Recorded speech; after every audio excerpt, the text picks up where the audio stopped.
T20 world cup से पहले international cricket एक मरतबा फिर से सियासत का शिकार होती हुई दिखाई दे रही है और इस मरतबा भी उसकी वजह भारत ही है। उसकी वजह यह है कि हमने ये देखा कि बांग्लादेश क्रिकेट बोर्ड की तरफ से तहफ़्फ़ुज़ात का इजहार किया गया उनकी टीम की सिक्योरिटी से मुतल्लिक, और ये दरख्वास्त की गई कि उनके मैचेस श्रीलंका में ट्रांसफ़र किए जाएँ, लेकिन ऐसा हो नहीं सका और उनकी जगह स्कॉटलैंड को इस वर्ल्ड कप का हिस्सा बना के बांग्लादेश को बाहर कर दिया गया, जो कि बांग्लादेश क्रिकेट बोर्ड ने भी एक्सेप्ट कर लिया। इस पर पाकिस्तान की तरफ से भी एक स्टैंड पॉइंट नज़र आ रहा है। मोहसिन नकवी साहब ने कहा कि ज़्यादती की गई है बांग्लादेश की क्रिकेट टीम के साथ और इस पर वो एहतजाज भी करेंगे। वज़ीर आज़म से उनकी बातचीत हुई और इस पर जुमे को लाए अमल देने का ऐलान हुआ है। बहरहाल पाकिस्तान प्रोटेस्ट करेगा या भारत से मैच को अवॉइड करेगा या टूर्नामेंट को अबैंडन कर देगा, ये वो सवाल है जिसका एड्रेस होना बाकी है। और दूसरी चीज़ कि 15 रुकनी स्क्वाड जो पाकिस्तान ने अनाउंस किया है वर्ल्ड कप के लिए, क्या ये बेहतर स्क्वाड था या इससे बेहतर भी हो सकता था, इस पर गुफ्तगू का आगाज़ करते हैं। Senior sports journalist Mirza Iqbal Baig साहब मौजूद हैं। शुक्रिया आपके वक्त का मिर्ज़ा साहब। ये इससे पहले कि हम जो रिपरकशंस हैं इस फैसले की, इस पर बात करें, ये बांग्लादेश की तरफ से पहले इनकार किया जाना इंडिया के विज़िट पर और फिर ICC ने जिस तरह से उसको रिजेक्ट किया, ख़ासी तनकीद हो रही है। एक्स क्रिकेटर्स भी कह रहे हैं कि आप इंडियन क्रिकेट काउंसिल की तरह बिहेव ना करें, ICC की तरह बिहेव करें। आपका मौक़िफ़ क्या है कि ये बहुत मुश्किल था कि श्रीलंका मैचेस ट्रांसफ़र कर दिए जाते, या फिर सिर्फ इसलिए बांग्लादेश को साइडलाइन कर दिया कि वो क्रिकेटिंग नेशन को इतनी ख़ास नहीं है और डोमिनेंट नहीं है, तो इसीलिए इग्नोर हो गए वो?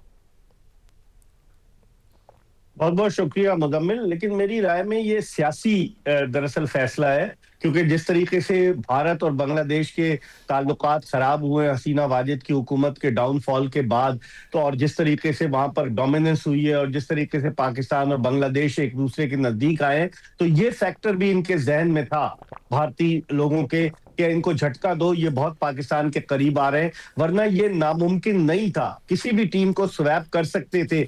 जय शाह साहब की नींदें उड़ी हुई थी, वो नमीबिया में थे, नमीबिया से वो दुबई आए और आकर उन्होंने ICC जो बोर्ड मेंबर्स हैं उनको कन्विंस किया, पैसे की लालच दी गई कि जनाब अली आप हमें सपोर्ट करें, और यही वजह है कि 14 मेंबरान ने 16 में से उनके हक में दिया कि जनाब अली जो है वो बांग्लादेश के मैचेस जो है वो शिफ्ट नहीं किए जाएं। तो मैं समझता हूं इसकी वजह से भी एक मसला पैदा हुआ और ये आसान था ICC के लिए, लेकिन ये मामला अब इतना आगे बढ़ चुका है मुदम्मिल कि आइंदा आने वाले दिनों में मुझे तो लग रहा है कि ICC या तो स्प्लिट हो जाएगी या ICC अपनी वो कद्र खो बैठेगी। जब पहले इसका नाम इंपीरियल क्रिकेट काउंसिल था, फिर इंटरनेशनल क्रिकेट काउंसिल हुआ और अब ये इंडियन क्रिकेट काउंसिल बनकर रह गई है। अच्छा, और मिर्ज़ा साहब ये तो खैर परेशान कुन सूरत हाल है। अगर रेगुलेटरी बॉडी कोई नहीं होगी तो इंटरनेशनल क्रिकेट का होगा क्या, ये भी एक बड़ा सवाल है।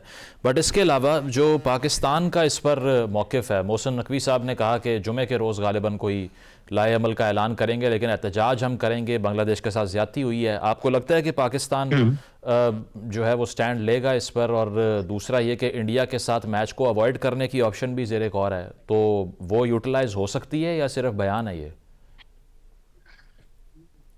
देखिए, पाकिस्तान ने इस वक्त ICC को जहनी अजियत में तो मुब्तला कर दिया, ICC के ऑफिशियल्स को, और दुबई में जो उनका हेडक्वार्टर है वहां हलचल मची हुई है, क्योंकि अगर पाकिस्तान कंप्लीटली बॉयकॉट करता है तो फाइनेंशियल पॉइंट ऑफ व्यू से भी ICC को बहुत ज्यादा माली नुकसान होगा। और अगर पाकिस्तान भारत के मैच में नहीं खेलता तो जो ब्रॉडकास्टर्स हैं वो तो ICC से कहेंगे, ब्रॉडकास्टर्स के कहने पर तो ICC ने मुजम्मिल पाकिस्तान को जितने भी ICC के इवेंट होते हैं उस एक ही ग्रुप में पाकिस्तान और भारत को रखा जाता है। तो मेरे ख्याल में ऐसी सिचुएशन में ICC ज्यादा परेशान है और पाकिस्तान अपने कार्ड्स खेला है, यानी कि अब उन्होंने, और आज ही फैसला हो सकता था, उन्होंने और टेंशन दिया ICC को कि जनाब हम जुमे या पीर तक फैसला करेंगे, वर्ल्ड कप नजदीक से नजदीक तर आता जा रहा है। तो मेरे ख्याल में पाकिस्तान जाएगा तो सही, जो मेरी अपनी राय है। और एक ओपिनियन ये भी है कि भारत के खिलाफ ना खेलें, अगर नहीं खेलेंगे, माजी में एग्जाम्पल्स रही है, बहुत सारे ममालिक नहीं गए, जिस तरह से 96 के वर्ल्ड कप में वेस्ट इंडीज इंग्लैंड नहीं गया, श्रीलंका नहीं गए वेस्ट इंडीज और इंग्लैंड, 2003 के वर्ल्ड कप में इंग्लैंड की टीम जिम्बाब्वे नहीं गई, और इसी तरीके से 2009 में जिम्बाब्वे नहीं आई T20 वर्ल्ड कप खेलने, उसकी जगह स्कॉटलैंड को लिया गया। तो इस सूरत में पाकिस्तान अगर कोई ऐसा फैसला करता है, सोच समझ कर करना होगा। हमने उनको बहुत ज्यादा जहनी अजियत दे दी है, गेंद इस वक्त पाकिस्तान के कोर्ट में है कि पाकिस्तान क्या फैसला करता है। ICC में तो हलचल मची हुई है। और बांग्लादेश का जो फैसला है वो कहा जा रहा है कि मॉनेटरली तो ठीक नहीं है, क्योंकि उनकी लोकल करेंसी जो टकाज हैं उसमें 325 करोड़ रुपए का उनको नुकसान हो गया। एडवर्टाइज़र भी बैठे हुए हैं और उनको समझ नहीं आ रही कि अब क्या किया जाए, जो सारे कॉन्ट्रैक्ट्स थे उनको भी रिवाइज करना पड़ेगा। तो उनकी तरफ से जो कंसर्न था, आपको लगता है कि वो इतना जेन्युइन था कि there was an actual security threat उनकी टीम को हिंदुस्तान के अंदर?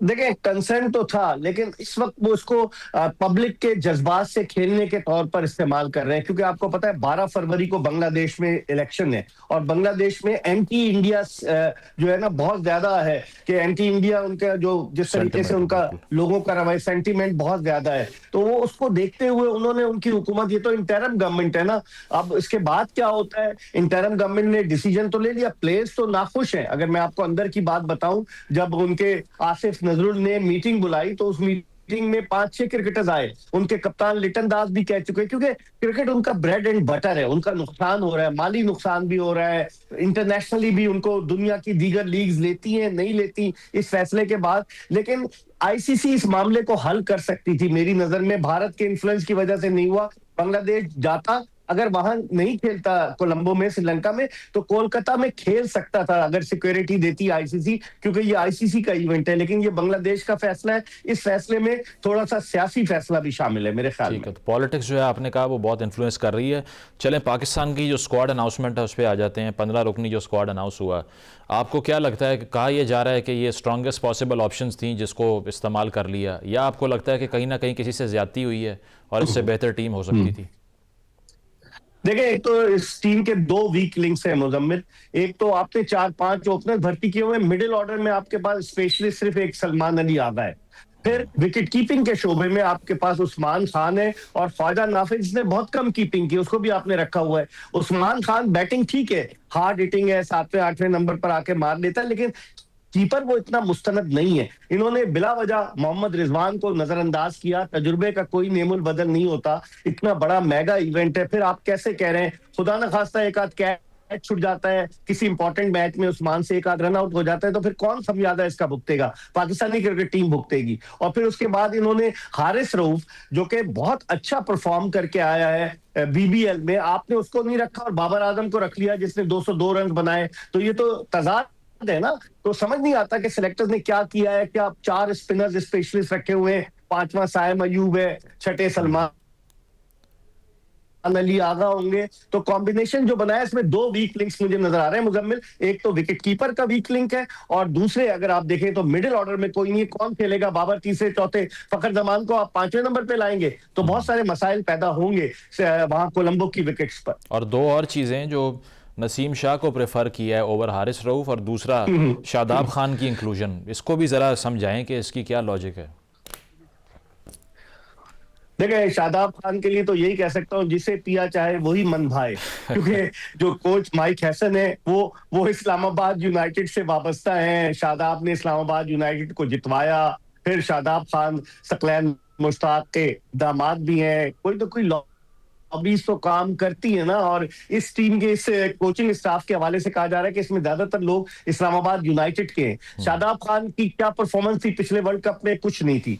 वो आए, उनको कप्तान भी 2023 में बनाकर भेजा गया था, जहां अफगानिस्तान से हम शारजा में 2-1 हार गए थे। तो वो वापस आए और एज अ प्लेयर आ गए। ठीक है, उन्होंने एक मैच में अच्छा परफॉर्म किया, लेकिन अब देखना ये होगा कि आया वो वर्ल्ड कप जैसे मेगा इवेंट में, 2024 के वर्ल्ड कप में तो वो एज अ बैट्समैन खेल रहे थे, बॉलिंग तो कराई नहीं जा रही थी उनसे। तो ये शादाब खान का इंक्लूजन, जबकि आपके पास इतने अच्छे स्पिनर हैं, अबरार अहमद, उसके अलावा मोहम्मद नवाज है, उस्मान तारिक को आप लेकर जा रहे हैं, साइम अयूब कर सकता है, तो शादाब को जो इन्होंने रखा है इसके पीछे कुछ न कुछ वजूहात जरूर होंगी। और नसीम शाह की इंक्लूजन जस्टिफाइड है?